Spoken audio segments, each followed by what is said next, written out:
Ladies and gentlemen, boys and girls, college football fans, sports fans across the nation and around the world. This is Tim May with the Tim May Show, usually featuring Clay Hall, but as you know by now, Clay takes Fridays off because he's a little bit of a gadfly, for want of another term. But boy, sitting in his place and making it look a lot better, both in looks and knowledge. Nicole Shearin from Channel 10, WBNS television, occasionally guest appearances on 97.1 The Fan. Thanks for finally joining me on the Tim May Show. Of course. I feel like we have been wanting to do this for so long, Tim. I have. Yeah. And the day has finally come. You brought me a coffee Yeah. to welcome me today. I was born and raised come every day if you're I was going to born bring and me raised this? in the South. I'm a gentleman. Southern gentleman. Yes, I am. I love it. And I love it. What I like about you is it's hard to pinpoint where you're from. It's like me. I was born in Alabama, spent the first 11 years. We moved to Texas when I was 11 years old till I was 22. And then I moved to Ohio to finish my college education at The Ohio State University. I kind of did a John Belushi. I didn't quite get there to the finish. You know what I mean? 7 years of college down the toilet. That's from Animal House. I don't know if he said toilet or not, but you were, I don't know if you were born in Manhattan Beach.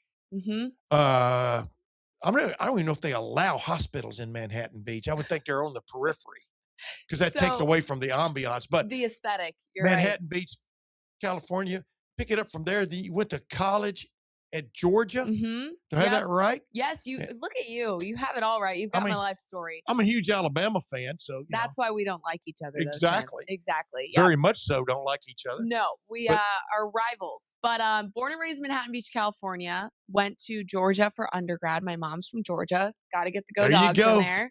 I knew there was something good about you and your family. Go ahead. Oh, yeah. I was at that national championship game in Indianapolis. Me and my parents went when we beat you guys. So I'm just going to throw that in there. But yes, went to school there. Hey, let's talk about the Tui Tungaloa. Okay, I don't want to talk about Tungaloa pass. I only cried. Did you know, Tim? Fun fact. So I was still in school. I think I was a sophomore at the time.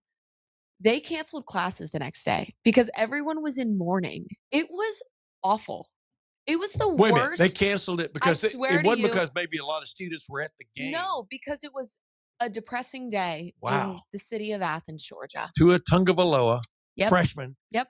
Mel Tucker, Kirby Smart. What was that defense you called? In overtime. Yep. Yeah, to eventual Heisman Trophy winner, Devontae Smith. No, I don't remember that. You don't. Not at all. I cried. We were watching it in Paulie's, which was a dinner, like a restaurant, and we were watching it, and I cried. Yeah. I had 5 friends call me that night, checking in on me. Friends from high school because they knew, I'm a big college football girl. Yeah. It was one of the worst nights of my life. It was pretty terrible. But I graduated from there, and then COVID happened. So then I moved home to LA. I went to grad school at USC back in California. Oh. I did a year-long sports broadcasting master's program. Cool. And then I graduated from there. And literally on the day of my graduation, I signed my contract to work in wacky Waco, Texas, baby. There you go, baby. Baylor Bears. It was How about fun. them Bears? Did you have to go? No, what do they say in Georgia? How about them dogs? How about them dogs? How about them dogs? They call the dogs. Have you ever called the dogs, Tim? Oh, yeah. Well, I got a black lab I call every day. I say, get out of the flower bed. Then you went to what's Baylor saying? Not Sikkim. It's Sikkim. Yeah, they Sikkim. go Sikkim with their little bear claw. Sikkim. Yep. No, I know that because my high school girlfriend, my major high school girlfriend went, as I like to say, went to Baylor to find the man of her dreams. I love it. I love it. Back in the mid-'70s. You've been to McLean Stadium. Yeah. It's beautiful. Oh. Right on the Brazos River right there. It's beautiful. Dude. Young lady, I saw Jared Levias get his collarbone broken. No way. In the northwest end zone. I think it ran northwest, southeast. Of the old Baylor Stadium. Oh, yes. Yeah. Because the RAs, the Royal Ambassadors of the Southern Baptist Church, they had a day every year when we got to get into the Baylor and whatever their last game of the year was. It would just get a crowd there. Right. Because they stunk back then. Tim, back then and when I was there too, I missed. So I got there, I don't remember the exact year. I think it was 2022. It was the year after they had gone to the Sugar Bowl. So the year before they had a good football season. Dave Aranda's the head coach. I get there. They won 2 games all year. And it got to the point where I did not know what to talk about with this team because it was the same thing every game. Well, they lost again. Well, their defense is terrible. Well, we can't play offense. It's like I didn't know what to say by that point. Yeah. And there was one moment where, mind you, in Waco, I'm a one-woman sports department, so I'm shooting my own video and all that stuff. Set your little camera up. Exactly. I've set my camera up. This is after the game. I'm on the field. I'm about to shoot my stand-up. And I start talking. And again, they had just lost to a bad team. I think it was Texas State they'd lost. And I was basically saying, you know, guys, we're at the point where we could be talking about a coaching change pretty soon, whatever. As I'm saying that, Dave Aranda rides by in his little golf cart, leaving the stadium. And I'm like, oh, that's great. I hope he didn't hear what I just said because that's not great if he did. So, yeah, it was a moment. Well, somebody will have watched that later in the evening on what was the name of the station? 6 News. 6 News. And told him what you said anyway. This is true. I take him to the Sugar Bowl the year before, and that's not good enough. Well, that was what was crazy is the 2 years I was there, they were both bad years. Yeah. And the second year I was convinced that he was no longer going to be there. Yeah. But I'm glad he's a great guy. Has a genius defensive mind. I mean, he's a great coach, and they've kind of really turned the program around a little bit. But when I was there, football was not their thing. It was basketball, and basketball was very fun to cover there. So yeah, boy, you got there. I think they called that the resurrection since it is a Southern Baptist church. It is. Or Southern Baptist College. They probably call that the resurrection for the basketball program, which we all know what that went through. Oh my goodness. I'm still gives you the heebie-jeebies. But with Aranda, I've listened to him a couple of times on extended interviews and stuff. I like that guy, you know. Yeah. But man, at a private school like that, you know, you're fighting it all the way. Oh my gosh, getting athletes in and stuff. Then there came the split where they got kicked out of the club, you know, the original Big 12 club. Right. And I see when I was growing up, they were in the Southwest Conference. That's right. And, that's right. The Southwest Conference had had Baylor, Rice, SMU, and TCU in it, you know, and then Houston came along. And then I don't think Texas ever liked rubbing shoulders with Houston as a co-club member. Right. Kind of like when Barney Fife tried to join the club in Raleigh, you know, with Andy Griffith at one time, and they were going to take Andy, but not Barney. Yeah. But that's another story from the Andy Griffith show. But I don't think that, you know, when that came along, that hastened the end of the Southwest Conference, and you know they had the merger with the Big 12, and then of course when everybody split again, you know, the little guys, the orphans ended up being who you thought the orphans were going to be, which was TCU, SMU, Rice, and Baylor.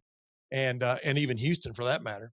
So yeah, it was a weird time. It is weird to think. I mean, even just I guess it's been 3 years ago that I was in Waco, that Texas and Oklahoma were in the Big 12 and Baylor was playing those schools in their conference. Like it's weird to think about because that seems so foreign now. Yeah. And it seems and Nebraska like was in there at one point. Yeah, exactly. It's very weird to think about it. But no, on Dave Aranda, he is one of the most, when you talk about enjoying listening to him, every press conference, you learned something not about football. It's like he spoke to your soul. Yeah. I don't know. I know. He is the most interesting man. And the way he would just talk about things, he's very philosophical, the way he thought through things. Like, I feel like he could almost read minds. A very interesting character. Most interesting man. And then at the end of the press conference, he always served everybody Dos Equis, right? Am I right about that? Oh, yeah, for sure. Well, anyway, you know, you finally matriculated. Is that the word? Yeah. Yeah. Matriculated to Columbus, Ohio, because you were considered, don't take this the wrong way, I think you're considered a darling of, is it Tegna? No, not Tegna. Tegna. Yeah, of Tegna. And you could have gone to, literally when you had your choice, you could have gone to Austin or Columbus. Yeah. You chose Columbus to work with the incomparable Dom Taberry. That's right. And the fast rising Adam King. That's right. Would you call him fast rising? Is he risen? Is he over risen? I like fast rising. Yeah, I think fast rising. Yeah. And of course, Dave Holmes had moved to Channel 6, which had opened the slot for you. And I won't get into the fact that y'all's company is now in the process of being bought by the company that owns Channel 4, and who knows where that's going. But I'm sure you're keeping up with every development. It's funny, man. You couldn't do that back in the day. You couldn't own 3 or 4 TV stations in the same market. But it's a capitalist free market society now, whatever that means. But it's free market when 4 or 5 companies own every market. I'm not sure, but I digress. I won't get into that, although I just stepped in it. But what lured you to Columbus? Was it because I want to tell you something? I've said this before. I've covered Ohio State football in some form or fashion since 1984. I was a beat writer with the Dispatch until I turned 65. I was always going to retire on my 65th birthday. You know why? Why? One key word: Medicare. Ah, there it is. You don't want to be paying Cobra. Right. And so I was going to be done. And then I got lured back into it by Will Crawl and Letterman Rowe. Austin Ward was with them, whatever. It's a long story that's still going on here. I keep getting lured. It's hard to give up, especially Siren when song, you've been man. doing Don't it play for the so siren long. song for me. I go right to that island. But what was my point I was making? The point is, I tell somebody, this doesn't make sense to anybody who was just awakened to college football in the last 2 years. If I'd been covering like Indiana football, Yeah. I probably would have quit after 5 years Yeah. and done something else. Yeah. No, for But sure. with Ohio State, I think Ohio State's had 3 losing seasons since I started covering them. I heard that stat. Maybe it was you. We were Yeah. talking the other day maybe about it. Yeah. Crazy. Yeah. Crazy stat. I mean, the level of really good that Ohio State's been forever since Woody took, even before that, they went to the went to the Rose Bowl 2 years before Woody took over under Wes Fessler. And then he couldn't handle the pressure. Former player couldn't handle the pressure. And he resigned after the Snow Bowl. You've heard about that. Oh, I've heard. That. I'm sure you've done. You probably had recollections of it 2 years ago, standing and talking about the Michigan game. But anyway, I digress. Actually, that was last year's Michigan game. Yep, last year. But people, I give it up to people who cover teams like you covered forever. I mean, not forever, for 2 years, but it felt forever, right? It did feel like forever. Baylor, coming off the high, the great expectations that had welled up there, including building that stadium right there on the Brazos River. Yep. I mean, it's a great looking beautiful. stadium. It's beautiful. It doesn't look like it's half the size of Ohio Stadium. But it is. Well, and it's crazy because going off of kind of when I stepped foot in the shoe for the first time, because I'd never been to a Buckeye football game. Yeah. I felt like I was in the biggest football stadium. I mean, the way it felt so huge compared to McLean Stadium. Again, I went to Georgia. I've been in Sanford Stadium a million times. Between the hedges. Exactly. But it's massive. And it really makes you feel like, oh, wow, this is big time. Like, this is the big leagues. Yeah. But when you talk about why Columbus, it's funny because growing up, and this is no knock on Ohio, a California girl who then went to Georgia never thought in a million years I would live in the state of Ohio. Why would I move here? By the way, was your mom a Georgia peach? She was. Yeah. She is. She still is, man. I'm sure of that. But it's funny because when I was kind of looking for the next opportunity after Waco, because as you know, this industry is all about you pay your dues, you move up, you kind of move up the ladder and get to where you want to be. Yeah. And there was a job in Columbus, Ohio. And at first I was like, why would I go there? Then I started to think, wait a second, Ohio State's right there. You get to cover the Buckeyes. I know that Ohio State is the cream of the crop, one of the best programs in the country who, Georgia's broken their hearts a bunch. Ohio State's broken Georgia's hearts. It's like, growing up a college football girl, I always knew that. And I just kind of said, I'm going to tour the station, see what I think. And I loved it. It was great. I was way surprised by the city. Yeah. I remember getting here. My mom was actually with me. And I turned to her and I said, wait, they have like high rises and skyscrapers and stuff? Like, this is a legit city. Because I knew what Austin was like. Living in Waco, I'd go to Austin a lot. Yeah. By the way, would there be a downtown for Austin, the Magnolia? Oh my gosh. Chip and Chip? Oh, Chip and Joanna Gaines have taken over Waco. I know. One of my fun facts I've driven is through it that a couple times. It's in the last cute. Couple years. It's really cute. I got to interview Chip and Joanna a couple times when I was in Waco because I did news for a little bit when I was there too. Cool. But it was cool.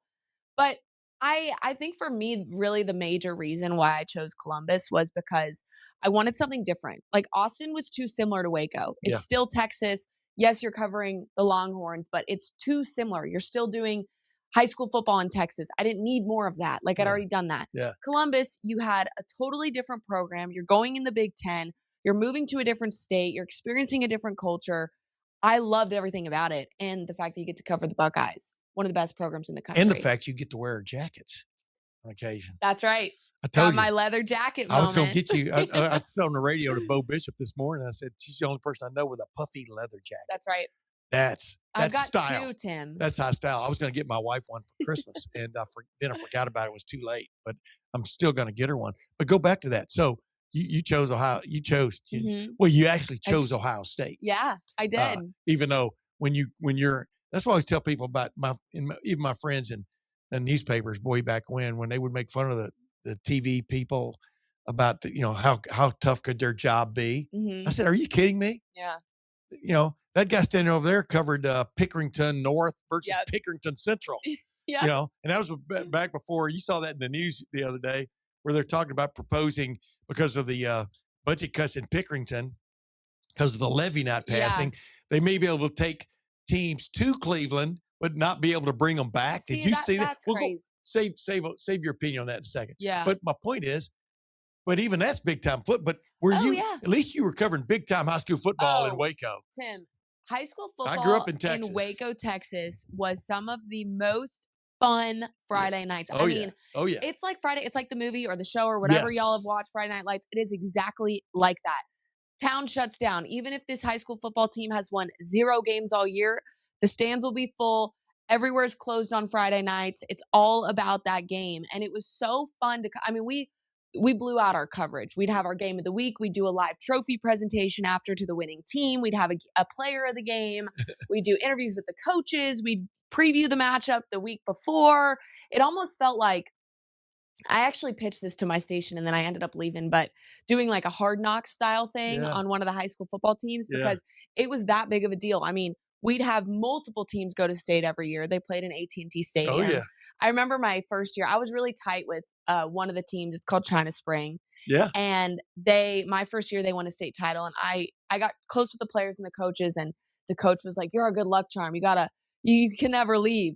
And so it was just fun. I mean, and you're with a bunch of people who it doesn't take much for them to enjoy life. There are some of these country guys where some of these high schools have, they're in the middle of nowhere, Central Texas. There's cows on the side of the road. We covered 6-man football. I mean, it was awesome though. Like some of my greatest memories from Waco are around the high school football world for sure. The first football game I covered as a correspondent for the Lufkin News was die ball at Groveton, Texas. And they had a press box, but their press box was 2x12s strung between 2 of the light poles.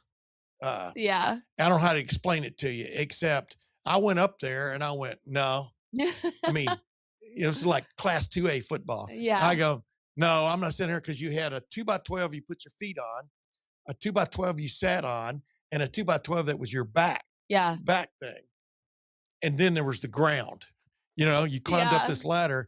So I went down on the sideline. So I covered the game. I used to cover a lot of games from the sideline before I became sports editor of Lufkin News the next year, and covered it from the press box. I'll tell you about that in a minute. But anyway, that first game, it's die ball at Groveton.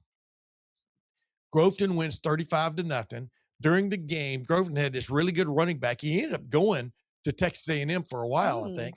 But he got shoved out of bounds, went right by me, and put his head down and ran head first into the front headlight of a truck that was parked next to the field and broke the headlight. Oh my gosh. That's how Texas that was. Oh yeah. You know what I mean? He got right back up, went back into the game. Yeah. That's back when headlights looked like that. Not like the ones now that are, my lead on my story the next day was the Groveton Indians massacred the Diboll Lumberjacks 35-0. It took Groveton. But anyway, but then I became the sports editor of Lufkin News later that year, the youngest sports editor in Texas. I was 19 years old at the time of a daily paper. But Lufkin that year built an 11,000 seat stadium. Oh yeah. People don't, and it was almost always full. Right. Visiting teams like, the Hoosiers thing where you got the bus going with everybody in town behind them in their cars following them. You witnessed that. Yeah. People don't really have a clue about that. Now it's kind of fallen off a little bit, because television helps dilute no offense. But television helps dilute everything. And that's why people are up in arms, even with Texas Tech playing Houston on a Friday night. That's a big deal. It is a big deal in Texas, but it's a big deal here in Ohio too, man. And we're not talking about every week. We're talking about maybe one time. Right. Like with Ohio State playing a Friday night game. Right. You know? So it's very interesting because I think where there's strong high school football, there's strong college football. Absolutely. And so that's what you got to witness. And they say it here, you know, the best in Ohio stay in Ohio. You want to keep those guys who are really good at football at the high school level in Ohio to then go to a school like Ohio State. Yeah. It's similar with Texas. A lot of those guys that I would cover would then go to Texas A&M, University of Texas. I mean, I covered a couple guys who went to UT and Texas A&M and all that kind of stuff. Baylor, there were a couple guys who went there. So, no, it's really cool to follow these. I mean, they're kids at the time, like in high school, to follow these kids, watch them then go to the college level and remember the time when they were your athlete of the week or player of the game when they were a sophomore in high school. It's really cool. And on your stadium topic where they built a new stadium, I remember going to my first playoff game in Central Texas. That stadium looked like a Division II college football stadium. Oh, yeah. And it's a high school. I mean, it's insane. Well, there's a competition for that is as big as it is for the actually on the field. That is part of the field. I mean, there are these massive stadiums in and around the Dallas-Fort Worth area. Oh, my gosh. You come in, if you fly into Dallas, like Love Field or something on a Friday night, and the lights are on, and you come, they make that big arc, you know, coming in from the southeast. I mean, you go over looks like 8 stadiums that could seat 15, 18,000 people. No, it's insane. And, you know, in South Lake Carroll, where Brock Boyd's from, you know, Brock Boyd is not going to be intimidated. No. If he gets to play. I mean, that's probably the reason he stepped up in the spring is, number one, he was overlooked. You know what I'm talking about. Yeah. Overlooked. He went to South Lake Carroll, which is the same place Quinn Ewers went. But that stadium's ridiculous. But the level, the expectations for those big 6A Division I teams and Division II teams. See, Lufkin's it's like 35,000. So it kind of got left behind by all these like suburban schools in Dallas, Houston, Austin, and stuff that just blew up. It almost wasn't fair when you would have a 6A school playing like a 3A, 4. I mean, that's just not fair. They cannot compete at that point. It's just a different level of play. Yeah, but Brock Boyd grew up where there were great expectations, and I'm sure he rolled in here. He may not say it out loud, but he probably expects to play this year. Yeah, because that's the way that's the competitive spirit in him that was fostered throughout his life. You know, he's got one or two brothers that are pretty good players also, you know. But my point is, though, he's not going to be intimidated by the setting. No. And he's used to the big lights, the big stage. Right. Yeah. And I think it was a feather in Brian Hartline's cap to recruit that kid. You may not have been there, but I asked Cortez Hankton, you know, the successor to Brian Hartline. By the way, I like that idea that Cortez Hankton's stepping into some big shoes with Brian Hartline stuff. I go, check out Cortez Hankton's resume. Yeah. He's already wearing big shoes. Yeah. You know what I mean? Yes. I mean, he's coming from LSU and originally went Georgia. I mean, this guy's not going to be intimidated. But I asked him if he said they were aware of Brock Boyd. Right. But they didn't, I don't think they ever offered him. And a lot of people didn't. Right. Plus, Brock Boyd took himself off the market pretty quick when Ohio State made the form. But like we said, that's where he's coming from. The great expectations are there in those big time high school programs. Exactly. That's what Friday Night Lights really got right. Oh my gosh, yeah. Was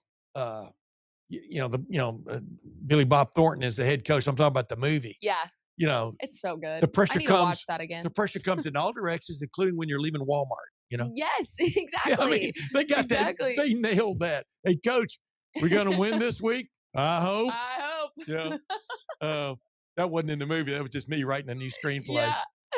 But I want to write a screenplay that's a lot like Hangover because me and a couple of 4 buddies of mine lived it. But that's another story. Oh no, that's another story for another day. That is. And it was a weekend in Nashville.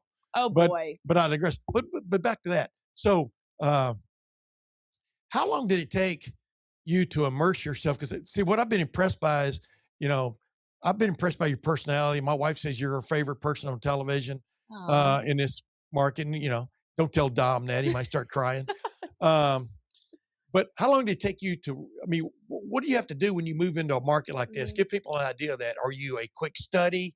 You've got to become aware of also stuff that's happened in the past when you cover a program like Ohio State, because people are going to refer to it and it's going to make you look smarter. If you, I've seen worse snow, like that 1950 Snow Bowl. Yep. I mean, of course, you weren't around then, and neither was I, by the way. Right. I wasn't even living until 1954. But you got to steep yourself in the lore of Ohio State football, right? You do, and it's one of the most exciting things about the job, but it's also one of the hardest. I remember my first week here, my third day on the job. Adam and I were going to Big Ten Media Days. Adam King. Yes, Adam King at Lucas Oil.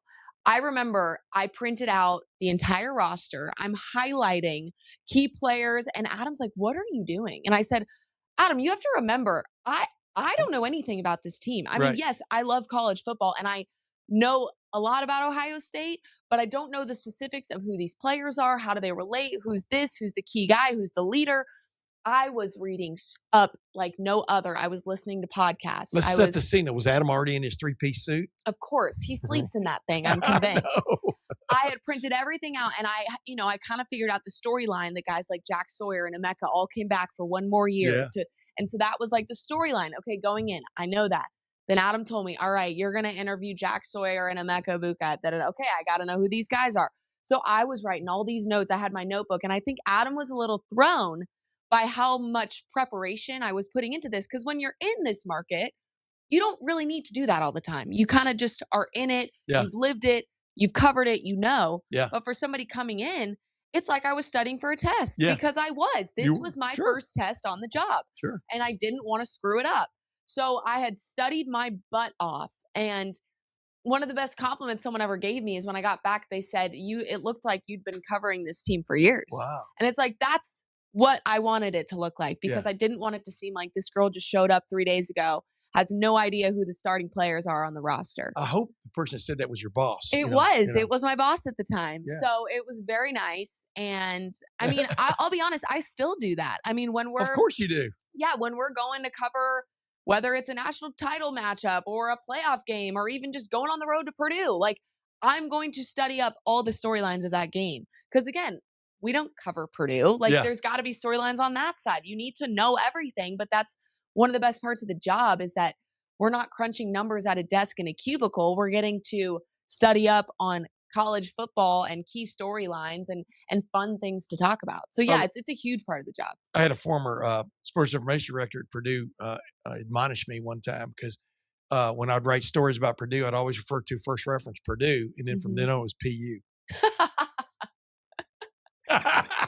But speaking of having background, but it was funny because Purdue beat Ohio State in 1984. Ohio State's the only team in history to ever win the Big Ten championship outright, when it was just the schedule, not a playoff or conference championship game, with 2 losses. And that was the first year I started covering them. And then they went to the Rose Bowl and lost to Southern Cal in the Rose Bowl, but it was still a hell of a game. And I went, hey, this is great. Then they didn't go back to the Rose Bowl until 1996. So that's what I'm leading up to you.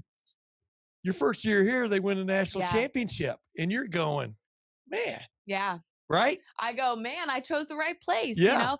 And it is crazy because I remember the drama with that team too. Yes. I remember in that moment when when Ohio State was playing Texas in the Cotton Bowl, I stood there and thought, wow, both the places I was debating on going to are both really good teams and playing each other. It's like the universe is weird. But no, I mean, that's why I moved here. Like I moved here to cover a really good program, whether it's football, basketball, like I wanted all of it, but college football is my thing. And that's what really drew me here.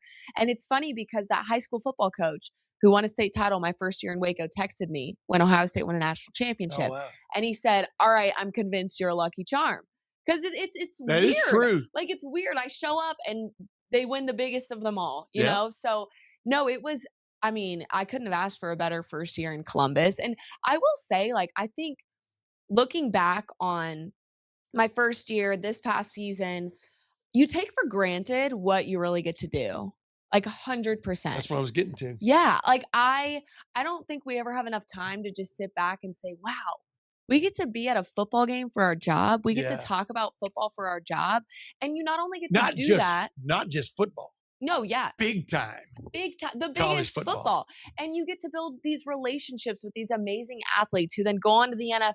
Yeah. And it's like you look back and I mean, I'll always have a special place for guys like Jack Sawyer or Emeka because those were the two guys that I interviewed first when I got here. Yeah. And ever since then, you know, we do a lot of interviews with those guys, especially the first season. And now getting to see them in the NFL, I always will get to say, oh, I interviewed them all the time in Columbus. We build really good relationships with these guys. So it's something that I still don't ever have the time to just sit back and say, wow, this is what I get to do. But keep this in mind too. This is a lot of times for a lot of these players, this is their zenith. Yeah. Because like I was just talking with Clay and I, who usually sits right there, but he's, you know. He says he doesn't work Takes Fridays. days off. I know, exactly. Clay and I like interviewed Paris Johnson Jr. He was here back in the spring. And, you know, I'm sitting there and I kind of asked him this question, you know, and you got to be politically correct and stuff, but, you know, he left Ohio State expecting to win every game. Right. He's playing for the Arizona Cardinals. And I don't think been in the playoffs since he's been there. Yeah. He's still being paid buku dollars. He's a hell of a player. But for some guys, this is the zenith as far as accomplishment. Right. Now, playing in the NFL has its own level. You know, you're a professional. You expect, but the idea of winning every time you take the field, almost every time you take the field goes out the window for most of these guys once they move on to the NFL. That's a culture shock for them too. Totally. A lot of these guys have gone on to facilities even that aren't on the level of Ohio State. Yeah. Which is a shock, I think, for them because they think once you move into the big time, the big city, you know, although, you know, Columbus is the largest city in the state of Ohio, people don't understand that. But I digress. A lot of facts up there which mean nothing. Yeah. But they don't realize things are not, you know, what you think they are on the other side of the fence where the green, as the old saying goes, the grass always looks greener. Now, the money looks greener. Although that's kind of, I was about to say that we're going to talk about that in a minute. Now, yeah, we'll talk about that in a minute. You know, but that's the point. This is because they're going to be a lot of these guys are not going to be superstars again. Nope. And they're not going to be on a winning team again to the level of which they experienced at Ohio State, at the Ohio State University, just like with Georgia. Same thing. Those players. So that's why it's kind of cool covering a big time program like Ohio State, Georgia, because Georgia's been damn good for a long time. Yeah. But they haven't won national championships since Vince Dooley until Kirby came along. Yep. Got close. Alabama, you know, I mean, Kalen Boer's been there 2 years and he stinks, right? Yeah. He stinks. Yeah. My baby brother will tell you that. No, I'm just joking. He lives and dies Alabama football. Yeah. It's funny what you said about crying after they got beat by oh my gosh, terrible. Tua Tagovailoa and Devontae Smith is. I like to say I quit crying after Alabama got beat when I was 12 years old. When Tennessee beat them, I think stopped a big long streak by Alabama, and that was a long time ago. That would have been 67. Was the last time I cried when Alabama got beat, and that was after they'd gone 11-0 in '66. Bear Bryant's best team ever.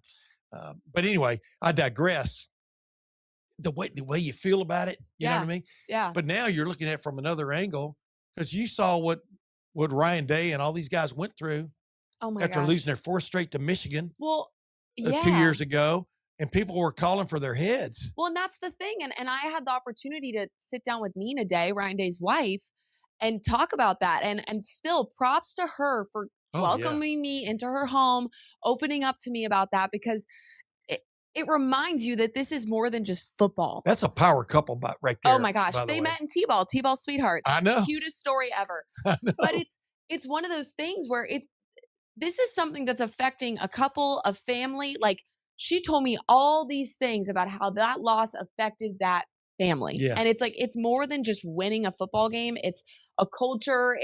It's lives. Like, it's just, it really opened my eyes to, you know, growing up, of course I knew about the Ohio State-Michigan rivalry, but that was the first time that I really understood what effect it had when you're on the losing side of things, let alone 4 straight times. You know, and the other team is cheating and you know it. Exactly. I mean, it just was, that really was one of the hardest interviews to do that I've ever done, but also one of the most rewarding because it just, I mean, she told me, which was really cool. She said it felt like a therapy session for her because we kind of just were able to talk about it, and she opened up about it. And then look, they go on to win a national title, and it's the greatest story in college football. Well, it was a great interview. I mean, that's the point. I mean,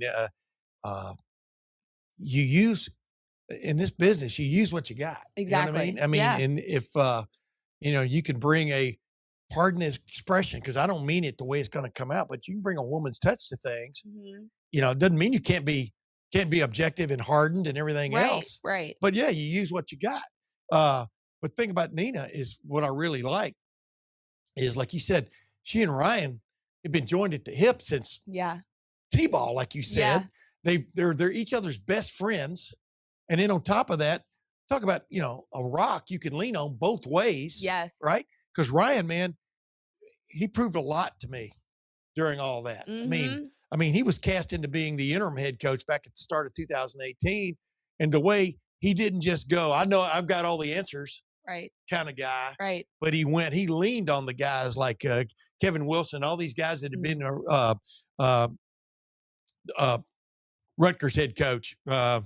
Anyway, I'll think of his name in a minute, who had been head coaches and stuff. Yeah. He leaned on them through that preseason without Urban, and in those first 3 games. But just the way he's always impressed me because of how smart he is. Oh my gosh, he's a genius. When he first showed up in 2017, I went, when he first ran that mesh route in Indiana, I went, okay, new sheriff in town in charge of the passing game. And, but you know what I mean? Just these little things you pick up on. Yeah. But then talking to him and stuff. And I love, I don't know if you've been to any of those, you've only been there for a couple of these clinics, but they have these football coaches. Oh yeah. Clinics. The coaches clinics. But it's awesome. The first one, I think it might've been the second one. You get to hang around, just sit in the audience and stuff. And I remember there were only about 8 or 10 of us around Ryan I think it was his first one. And I started asking him questions. Yeah. And telling him about how I'd sat in a Bill Walsh presentation one time. And he always read defenses top to bottom, because if the big play's there, you want to get it, Right. And then intermediate route, that's a second best slice of the pie. And in the lower routes, and then a dump off, and stuff. And his eyeballs got really big because it was like, he's thinking that kind of junk all the time. Along with now. Yeah. NIL, and transfer all the portal, other thing. third uncles, as Urban Meyer calls them. Agents are actually able to talk to Mark Pantoni and Ryan Day now about what their player is worth. Yeah. From the revenue share compared to what they were last year. Imagine Woody Hayes. Now, Woody Hayes would have evolved just like Bear Bryant would have. Well, they would have evolved. Yeah. But this is crazy what you ask of a head coach now. And that was the crux of it, was what you encountered sitting there talking to Nina. Mm-hmm. You have won at a scale never seen before. Never seen before, yep. That's not good enough. Nope. And that's the thing. I feel like it's never good enough. It's always Correct. like, okay, well, what's the next thing you're going to do? Okay, you win a national title. Can we go back to back? It's like it's never really good enough. And you're never going to really reach that top of the mountaintop feeling. And you may reach it for a brief moment, but then, all right, our heads are turning to next year. Yeah. And I have so much respect for not only Ryan Day, but all of these college football coaches, all of college athletics coaches. I mean, the things that you are dealing with, that you're thinking about on a constant basis, I don't know how they do it. I really don't, because it's a new world. And it's the reason why a guy like Nick Saban got out of it, because it has evolved into something that I don't know if anybody really thought it was going to become. But a guy like Nick Saban did not want to be involved with it. And again, I'm sure he would have evolved as well. Yeah. But he kind of said, I've done what I wanted to do here. I'm getting out before the craziness starts. And I will say, I think there are a lot of worlds where Kirby Smart felt that. And I don't think he's upset that he's still in it. But Kirby Smart and Nick Saban are very similar in that way. They're the old school way of coaching college football. And I think Kirby is really having to realize that you need to adapt if you want to survive and advance. Yeah. And Dabo, I don't think he's a huge fan of it. Maybe Dabo is learning. Yeah, Who right. knows? Exactly. Right? See all the guys that got drafted this year? Yeah. And that was a bone of contention. All the number of guys Ohio State got drafted. Mm-hmm. And why didn't they win? And I go, well, those guys won a national championship the year before. Don't act like they didn't achieve something. And that's the thing. It's like it's always like, well, they didn't do this. What have you done? It's like, well, hold on a second. They won it a year ago. Yeah. Is that not good enough? Yeah. Well, I mean, Ryan said it many times. That's why he gets it. You're expected to win every game at Ohio State. You are.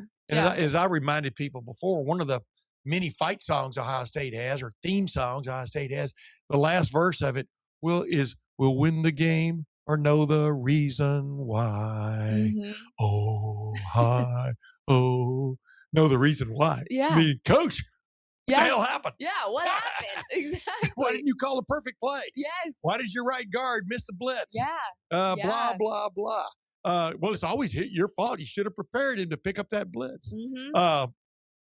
No, but going back to what you were saying, it's like you went from you went to the tempest in the teapot, when you changed. Because I've been around Baylor football. In 1974, I was a sports editor at Lufkin News. The publisher of our paper went to Baylor. Okay. Yeah. And his name was Tom Meredith. And I was picking Baylor every week in my pick'ems because he liked that. Yeah. Grant Taft was in his second or third year. And they won the Southwest Conference. Yeah. Then they got beat by Penn State in the Cotton Bowl. But it was still a hell of a game, you know? And but the point is, kind of got there with Grant Taft and then, fell off the back end of the truck. It dipped off. And then it came back with, like you said. Yeah, with the Sugar Bowl. Yeah. And then it dipped again. And it's just. Ohio State doesn't do that. No. And it's really crazy when you look at it. Like, wow, they really don't do that. They're just always consistent. They're always a strong program every single year. They haven't been to one of those other bowl games since 2004. Which is insane to when think they played about. the Alamo Bowl. Yeah. And that was a crazy year. Oh my goodness. And I remember as a college football girl growing up, obviously I was a Georgia fan. I also rooted for USC because from California, we had a lot of friends go to USC. I grew up going to the Rose Bowl, that game. And I always remember thinking of Ohio State as, oh my gosh, I don't ever want Georgia to play them because they're good. Yeah. They're so good all the time. And it was like, that you was were a the little girl, was that 10 years ago? Yeah. Yeah. But it's true. It's just, they're so consistent. And I think you brought it up earlier, but I think what's really interesting right now is the fact that in terms of college and the NFL, there's a world where these guys are getting paid more in college than in the NFL. Oh, yeah. And there's that whole thing right now of, okay, well, does that mean that you should stay in college another year instead of going to the NFL? Because then you know what? You'll make some more money and maybe you'll make enough plays or whatever to up your draft stock and you're a first-round pick instead of a third-round pick. Every player now in college football who's pretty good should have a mirror in not in their bathroom, but on their way out the door. Mm-hmm. Should have a mirror by the door. Not only check how they look, but should have on the top, are you sure you want to be a 4th to 7th round draft pick at the top of it? Yeah. Because you're going to make, if you're a really good, decent player in college and you're at Ohio State, you're going to make more. Yes. That next year. Yep. Let's put it that way. Yep. You'll get a signing bonus of something. It won't be an NIL deal. No. And so and they're checking, you saw how it's affected the NBA draft this coming year. Yep. It's kind of crazy what I've seen change in my lifetime where you were super thankful. You busted your butt back when I was growing up to get a college scholarship, a full ride. That was like hitting the lottery. And then, of course, Georgia and Oklahoma sued for the rights to their own football games. We ought to be able to show our own football games every week if we want to on some kind of television. And everything went from there. ESPN came along at exactly the right time. And the problem was they didn't include the players in the bounty. Right. You should be thankful for having a full ride scholarship and or eventually cost of going to school bump. Right. And or we'll get you a Pell Grant from the federal government instead of coming out of your own coffers. We'll get you a Pell Grant. Yeah.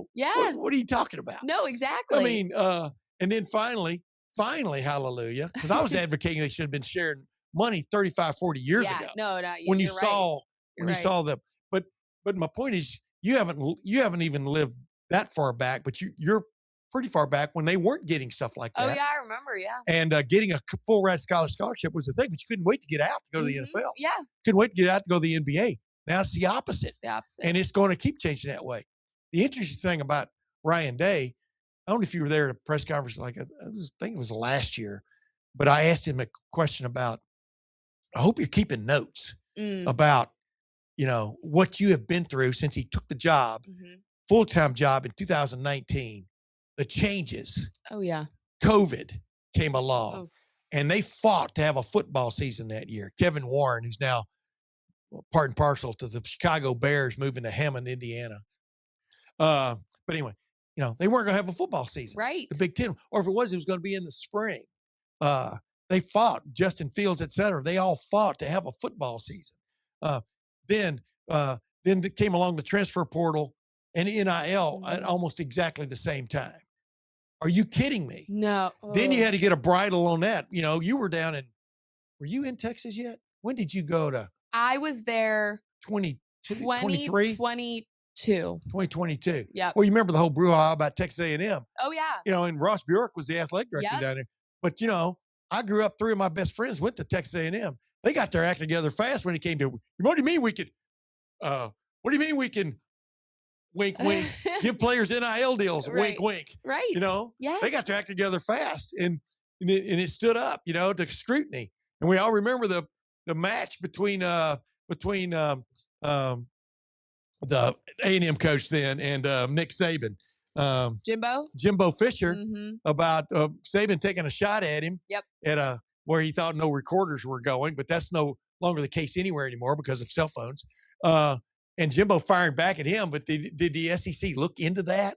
No, they did not. Yeah. They made up. Right. But the point was, somebody like Texas A&M was champing at the bit to be able to do some things like that because they have always had an inferiority complex when it comes to Texas, right? Oh, yeah. That's what drives this whole machine right now. Yes. Is people want to be associated and then be able to tell people they are part and parcel to what's going on. Yes. We helped get this guy here. You saw what Brian Schottenstein tweeted about those guys that he helped keep at Ohio State with the NIL thing he helped establish and stuff like that. That's what's driving. Pride has always driven this thing. Always. What I will say, and I want to say first, like, I agree with you that NIL, it needed to happen. Like, it really needed to happen. But let me say this thing. But like I talked about back then, the NCAA waited so long, kicked the can so far down the road, they found a way for other people to pay the players. Yes. Instead of member institutions. Yes. Go ahead now. Go ahead. No, but what I think, and this is a lot of credit to Ryan Day and Ohio State, I genuinely think Ohio State is one of the few programs, if not maybe one of the only programs, where guys are still going to that school to play for the coach and to play with the guys in that locker room. Because, a lot of the time it's one thing, and it's how much am I getting paid? Yeah. And that determines where I'm going to go. Again, that is part of the decision. Oh, yeah. But even for Ohio State. Yeah. Even for Ohio, but I think with Ohio State, I mean, Jack Sawyer talked about it. It's rare that you have a guy like that at one school for that long. Bingo. It's not a thing anymore. And I love that about Ohio State, because that's one thing that kind of you're missing in college football that we used to have, where guys would go to Alabama because I want to play for Nick Saban and I want to wear the crimson, When Joe Namath showed up in 1961, he didn't get to play as a freshman. Yeah. But, I'm living in Alabama.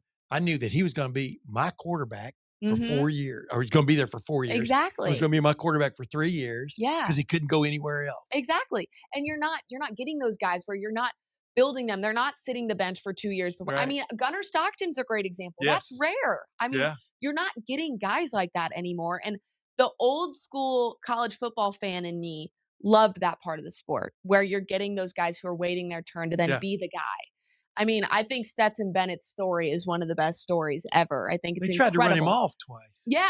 Well, and you go from a walk-on, you are at a junior college, you then transfer as a walk-on, and you're one of the greatest quarterbacks in Georgia history, lead them to back-to-back national titles. 2 straight national champions. It's crazy. That's a very small club. It is. SNL, it's a very small club. Like SNL, the hosts who've been there 5 times or more. Yeah. I mean, it pales in comparison to the back-to-back national championship winners.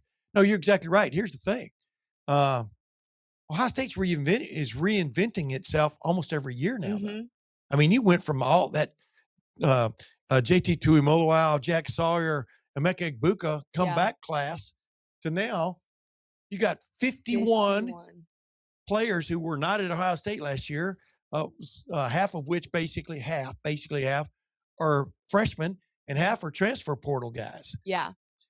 This, no matter how you put it, this is not sustainable. Like, you heard some of the, Kenyatta Jackson talking about it, because I asked this of several players this spring when we got through those interview sessions, you know, uh, how tough is it, or what do you go around?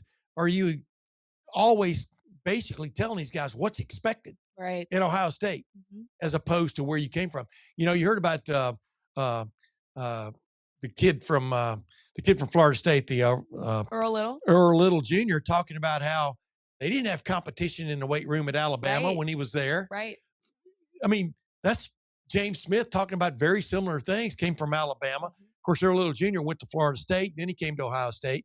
But I mean, all these programs are not created They're not equal. the same, no. And the expectations, the great thing is right now, Ohio State still had enough of a core back and of good players to explain what the expectation level is when you're in the weight room, when you're in public, when you're lot of what's the word I'm looking for? Yada, yada, yada. I was like, lotta. I mentioned the bisque. There are enough of them back, that core, to explain what's expected. Yeah. And to hold them accountable. Right. But what if next year there's 65 new players? Well, and that's the thing. And that's the thing with Ohio State, is they are treating, whether it's the coaching staff or the players, this is an NFL style team. Yeah. I mean, it's not, yes, it's college football, but not every college football team is like that. So you're exactly right, Tim, that they're having to learn an entire new playbook, an entire new culture, the brotherhood, competition in the weight room. For a lot of these guys, I'm sure it's like, wait, what? We're competing in the weight room? Yeah. We're competing all the time. Yeah. You got to be on your toes all the time. And I will say, I think, especially for a guy like Kenyatta, I think it's great for him because he's been that leader, but this year he really needs to be that leader. Yes. And I think it's a good test of how much can you be that leader in a locker room. Yeah. This is a great way for him to do it. And the thing about it is, the great thing, I don't know why I'm whispering. I lowered my tone because I talk too loud. That's the main thing. My wife, I hear you. The great thing about a Kenyatta Jackson is he gets it. He Meaning, does. I don't know if he'll ever play on the level of the Boses, but he played pretty damn good last year. Yep. But he gets it. He understands what he's getting from the standpoint. I'm not talking about NIL deals and revenue. I'm talking about what he's getting from being in the midst of this program. Oh, yeah. We're not overselling this. It's a big time deal. Doesn't mean you're going to win every game. Everybody found that out last year. Yep. The two best teams Ohio State played, they got beat. They weren't good enough on the field those two nights. But what they're getting off the field in terms of expectations for themselves, because Mick Marotti, there's no lollygaggers in the Mick Marotti program. No. And just right on down the line. But you're, in your own respect, you'll be looking back 5 years from now about what was expected from you, and you matriculated into that expectations level for yourself. Right. Meaning, I don't feel right if I don't do A, B, C, and D. Right. Well, and it I genuinely think, and we've heard guys in the NFL say it, that when they go on to the next level, they're already prepared. It's nothing new for these guys. They're not shell-shocked by what they're having to go through in the league because they already did it in Columbus. But not only that, they don't have in the NFL. Who was that I was talking to, a former NFL player, about this the other day? There's nobody there. There's nobody there with a whip, I mean, saying a riding crop, I guess, would be more the deal. Like a weight coach or something. You're expected to do that on your own. Exactly. You're not being told. You're expected to be a professional, which means you're ready to do the work. Yes. When you show up for work, we shouldn't have to do all this other stuff for you. Right. Now, some still kind of foster that deal, but it's peer driven also. Mm-hmm. If you end up going into the right NFL team, you're going to be, you're going to understand the expectations, or else you're going to be playing in Canada. Right. Yeah, no, exactly. Or the UFL. Exactly. So, I mean, but that's what I'm saying. This is still so valuable for these players who go through an Ohio State program now. And like you just touched on without saying it, dude, your coordinators are former NFL head coaches. Yes. You couldn't get closer to the league if you tried. No. I mean, that's all you could possibly ask for. Tim Walton is a former NFL defensive coordinator, a longtime defensive coach in the National Football League. James Laurinaitis. Mm-hmm. I mean, he's got an award shelf over here, and he's got 8 or 9 years in the National Football League over here. I mean, just right on down the line. Yes.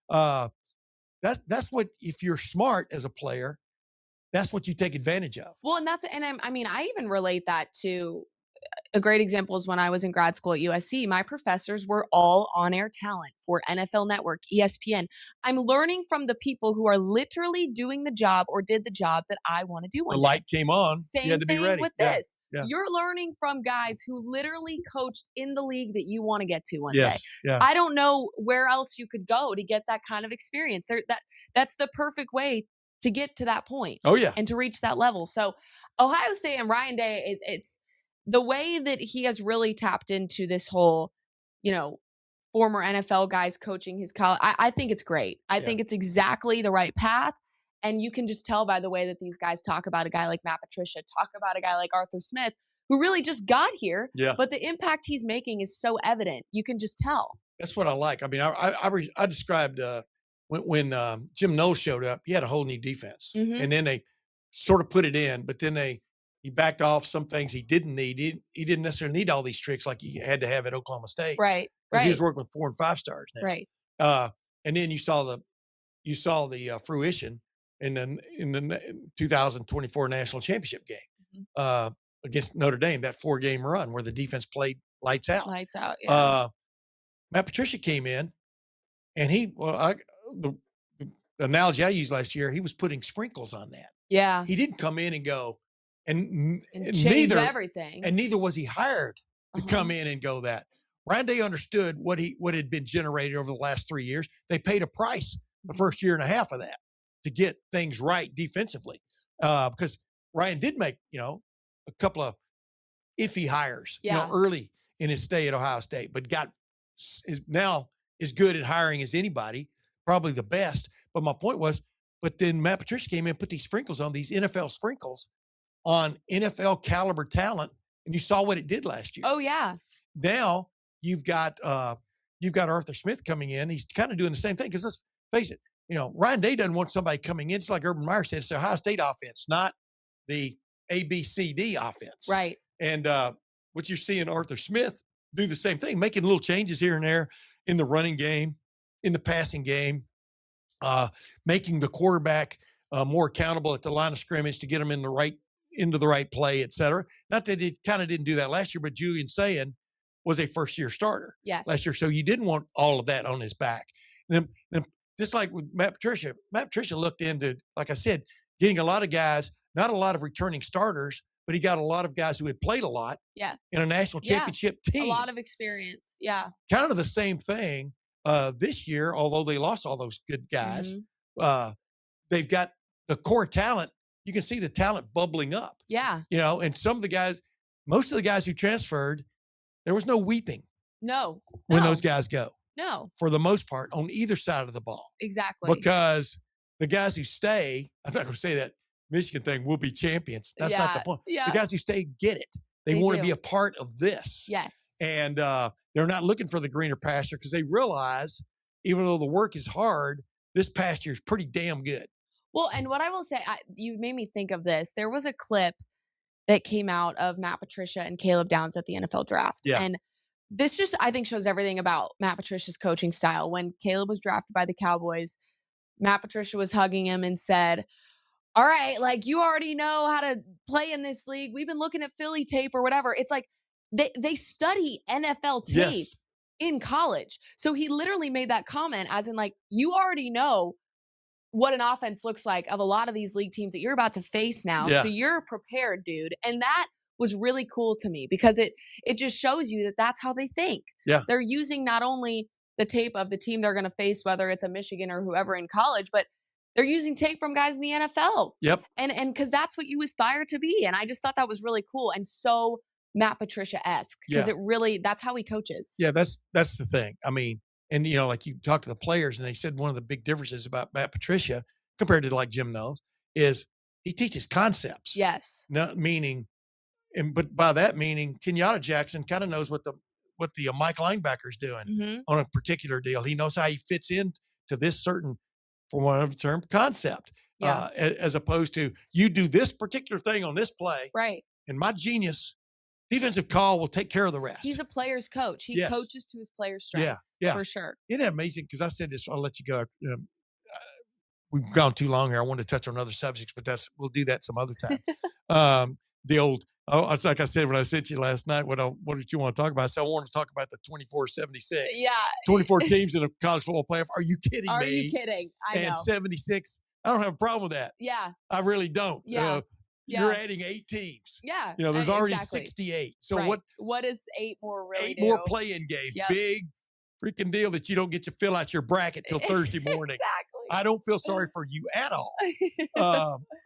But what was I going to say? What was I talking about? We're talking about Matt Patricia, Matt players Patricia coach. and stuff. But what I liked before the draft, I kept saying, I know all this hullabaloo about Arvell Reese and David Bailey from Texas Tech and all this kind of stuff. If I'm an NFL team, a Caleb Downs does not come along very often. Nope. Very seldom. That would have been my first pick in the National Football League draft. Now, the Raiders, they almost had to take a quarterback. Yeah. Although and that's the thing. It depends on a team's needs and whatever. Yeah, but a team need. Here's my thing about a team need. If this guy, I've told people this before, a guy that was working on the staff there at Ohio State for a couple of years, used this about when they got Caleb Downs and they got Jeremiah Smith the same year. Yeah. Coinky dink, they win a national championship. As he referred to them, he goes, those guys are unicorns. They are. They totally are. Rarely seen. Yep. You better get the most out of them while you got them. Yep. Caleb Downs is a unicorn, as opposed to there are a lot of great safeties running around. No, he is literally, he's not human. It's crazy. He's the entire package. Heck, my wife even said, that's a handsome man. I mean, he's the entire package. And that guy could be the cornerstone of your defense. He's going to be a Hall of 10, Famer. 15 years, whereas some of these other guys are projects. Yes. One way or the other. But the main thing is Caleb Downs is going to show up in a bad mood on game day, but in his head, he's also got everything that team has done on offense. Mm-hmm. He can get you lined up correctly. He will not tolerate lollygagging around him. Nope. And he will bring others along. Whereas a lot of these other things are just those little pieces you put into the engine. He's sort of the engine. Yes. And I thought the Dallas Cowboys, as much maligned as they've been about their drafting. No, they got the deal that they finally said, because I told everybody, I saw 2 Dallas Cowboy guys hug him after the pro day. Yeah. Before they left the deal. Yeah. And it was almost like I was standing away from him, couldn't hear the conversation. Yeah. But in my mind, they were saying, if you're there, we're going to take you. Well, yeah. Did you see the behind the scenes clip of the? Oh, yeah. That was awesome. Yeah. I mean, because they weren't going to give away the ranch exactly to get him. Exactly. But when it came time it's like, let's make a move. Let's do this. When it was feasible, they went and got him. And that's Jerry's son, whatever his name is, little Jerry. Yeah. Calling a lot of those shots now, which was, I think, the most interesting thing behind the scenes. Yes. There. But anyway, so that's my statement on Caleb Downs. Now you got people. Agree. I mean, Ohio State does not have a player like that on this defense. No, I don't think. Rare. But they've got talent. Exactly. Earl Little Jr. has been there, done that. Yep. We'll see what he brings to the table in that safety area. We know Jalen McClain. Yes. We saw him blossom last year. Yep. They look like they were trying to get He's some of that. He's going to be huge, I think, this year. They're trying to get some of that out of him, et cetera. The kid from Duke, they really like him. Terry Moore. Yeah. Mm-hmm. They really like him a lot. So we'll see where that goes. But anyway, I got off on a tangent there. No, I agree with you though. I don't think Caleb Downs can be praised enough about what he brought. He can't, because it's truly insane that he was still on the board at 11. Yeah. I mean, and again, I truly think it goes back to team needs and his position. Yeah. I genuinely do, but it's one of those things where I have a lot of family friends who are Dallas Cowboys fans, and they were all texting me saying, "We got Caleb Downs." To quote the late great Hayden Fry, "What a surprise!" Go ahead.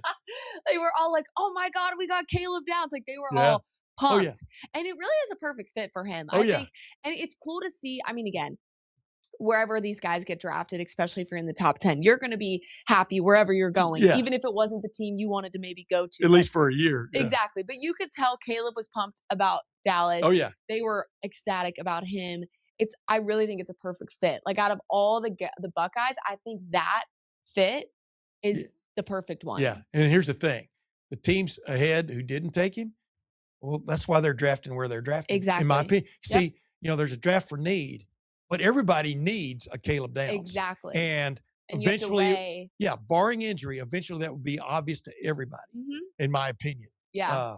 Hey, Nicole, thank you very much for joining me on the Tim May Show featuring Clay Hall, but with special guest star Nicole Shearin. This was so fun. Yeah. I feel like we could talk for hours. I know. Tim. So I've had an affinity to you since you showed up because you remind me of my daughter. You know, Aww. yeah, yeah. But I mean, it's just kind of cool, you know. And I know Dom likes you in the same way, you know. I mean, Dommy's my guy. Yeah, I love Dommy. Dom Taberry. And then you tolerate Adam King, right? That's right. Yeah, That's right. Exactly. Mr. Three-Piece. Actually, I don't know if he ever wears three-piece. I was about to say, I think it's He just just wears- the jacket and the pants. Yeah, jacket but and pants. maybe one But day when you we'll say see the three-piece, everybody kind of gets it. The, But then the again, third piece is his hair. yes, there you go. Yeah. Yeah. Go up there and yank on, see if it's real. Hey, Nicole Shearin, thanks for joining me on the Tim May Show. Thank you. This was awesome. And until next time, ladies and gentlemen, we will see you then.